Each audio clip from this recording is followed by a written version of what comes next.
আমার জন্য সব সরকারি বেসরকারি সাধারণ সব সমান। বাণিজ্য এখানে সবচেয়ে বড় ইম্পর্টেন্ট, তাই না? এটা দেশের বাণিজ্য, বৈদেশিক বাণিজ্য এবং অর্থনীতির একটা বড় পিলার। অতএব বাণিজ্য মন্ত্রণালয়ের কাজগুলো যেগুলো বিশেষ করে যে দেশি শিল্প বিদেশি এই ব্যাপারে আমরা যতটুকু সম্ভব যে দেশে ব্যবসা বাণিজ্যে যদি সহায়ক পরিবেশ থাকে এবং এখানে যদি কোনো রকম দুর্নীতি বা কিছু না হয় এবং মূল্যস্ফীতির ব্যাপারে আপনারা অনেক কিছু জানেন যে বাণিজ্য এবং দোকানের একটা মেজর রোল আছে। অর্থাৎ এইগুলি যেন দূরীভূত হয় এবং সাধারণ মানুষের সমস্যাগুলো শুধু খাদ্যদ্রব্য না, অন্য অন্য জিনিসগুলো যেটা বাণিজ্যের সাথে রিলেটেড, এগুলো আমরা চেষ্টা করবো যত শীঘ্র সম্ভব এগুলো সমাধান করতে। এবং এই জন্য আমি তো মন্ত্রণালয়ের সাথে বসবো, আর বাণিজ্যগুলি সংস্থা আছে, বিভিন্ন ফেডারেশন আছে, তাই না, তাদের সাথে বসবো, কারণ ওদের সহযোগিতা লাগবে। এবং আপনি নিশ্চিত থাকেন আমরা যতটুকু পারি সম্ভব করার, আমার কিছুটা আইডিয়া তো আছে ব্যবসা বাণিজ্যের ব্যাপারে, তারা কিভাবে কি করে, তা আপনারা নিশ্চিত থাকেন এই ব্যাপারে যত শীঘ্র আমরা পদক্ষেপ নেব। না, এডিপির সাথে বৃহৎ পরিবেশে আমরা এখন চাচ্ছি আমাদের উন্নয়ন প্রকল্পগুলো সবগুলো ওয়ার্ল্ড ব্যাংক এডিপি যেগুলো ছিল সেগুলো যৌক্তিক যেগুলো আছে, এটা কোনো কারণে তো আমরা এখনো বন্ধ করিনি। ওরা বলেছে যে আপনারা যদি বলেন আমরা কার্যকর করব। আর ভবিষ্যতে আমাদের পাইপলাইনে বা অন্য প্রজেক্ট যেগুলো আমরা ঠিক করব সেগুলো যেন ওরাও সহায়তা বলছে, আমরা যতটুকু সম্ভব করব। ওরা খুব পজিটিভ, ওরা বলেছে এডিবি ওয়ার্ল্ড ব্যাংক, আমরা বলছি আমরা ওয়ার্ল্ড ব্যাংক।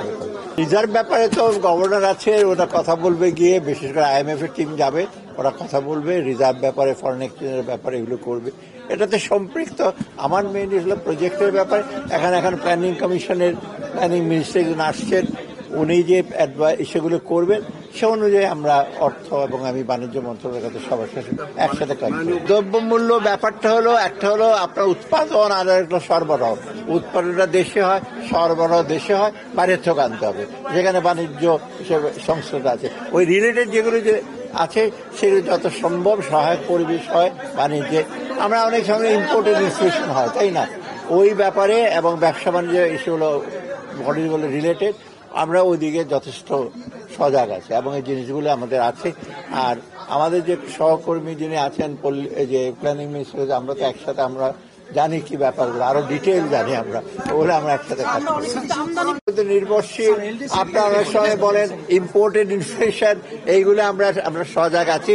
যতটুকু সম্ভব আমদানি, অত্যাবশ্যক আমদানি করতে হবে এবং বাজারের উপরে বা ভোক্তাদের উপরে, সাধারণ মানুষের উপরে বাড়তি চাপ না পড়ে। এখন যে চাপটা আছে সেটাও যাতে কমিয়ে আনা যায় আমরা চেষ্টা করি। দ্রব্যমূল্যটা কেন বেড়েছে, এক্সচেঞ্জ রেট এবং অনেকে শুধু এক্সচেঞ্জ রেটটা না, বাজারের ব্যাপারে, বাজারের মনিটরিং ব্যবস্থা, সেটা কমার্স মিনিস্টারকে আমি বলবো।